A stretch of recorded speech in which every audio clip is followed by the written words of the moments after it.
హ్మ్. గురుగారు మీరిందాక గుప్త నిధులు అన్నారు కదా! సో, నాకు అవునమ్మా. దాని కోసం తెలుసుకోవాలని ఉంది. వాస్తవమ్మా. ఏంటి ఇప్పుడు వాళ్ళ ఇంట్లో గుప్త నిధులు ఉన్నాయి అని చెప్పి హ్మ్. మీరెలా కనిపెట్టగలరు? అంటే ఏ అవును. విధంగా అదంతా చేస్తారు?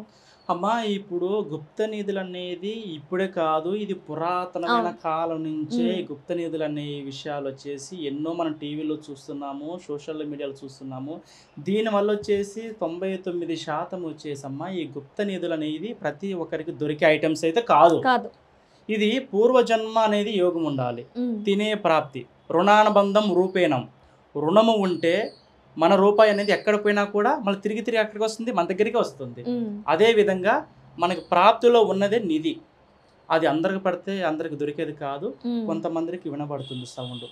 పండుకున్నప్పుడు అవును. గల్ గల్ గల్ అనే సౌండ్ వినపడుతుంది. హ్మ్. కొన్ని కొన్ని కూడా దైవశక్తి కూడా కలలోకొచ్చి, స్వప్నంలోచ్చి కూడా చెప్తుంది. హుహు. అలాగా వాళ్ళకి తెలియక కొంతమంది ఇది నిజమా? అబద్ధమా? దుష్టశక్తా? లేకపోతే దైవశక్తి తెలుసుకోవడం కూడా మన దగ్గరికి వస్తూనే ఉన్నారు. హ్మ్. ఈ గుప్త నిధుల గురించి నేనెన్నో పరిశోధనలు చేశాను. హ్మ్.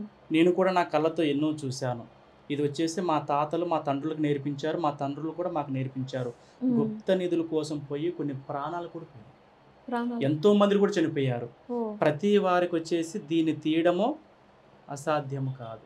దానిని భూతబంధన, నాగబంధన, ఇలా అకాల కాలబంధన ఇలాంటి కొన్ని ఉంటాయి.